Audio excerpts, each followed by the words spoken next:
Ang last episode ko, Shanty Dope eh. Wow. Oh, I've seen it. Pero Oo. hindi na sa Viva. Oo.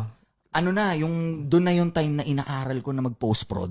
Okay. Mag-mixing, Oo. mag-video editing. Kaya naging one-man team ka na noon that time. Yun. Yung pawala na yung rap sessions. Oo. Nag-aaral Ano to, ako sa 17? production. 2017?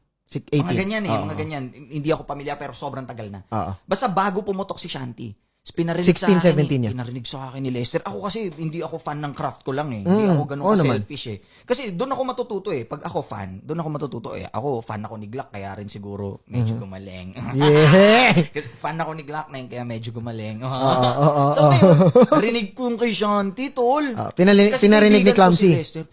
pinarinig. Tas Sobrang nandun- close kayo ni Lester eh. Nandun si, Shanty nun. Oo. Tapos, pare, kung akala nyo sobrang astig ni Shanty, di ba? Astig talaga yun. Pero sobrang bait nun, pare. Yung parang hindi mo akalain na, uy, ikaw pala yung kumanta ng yung kung ako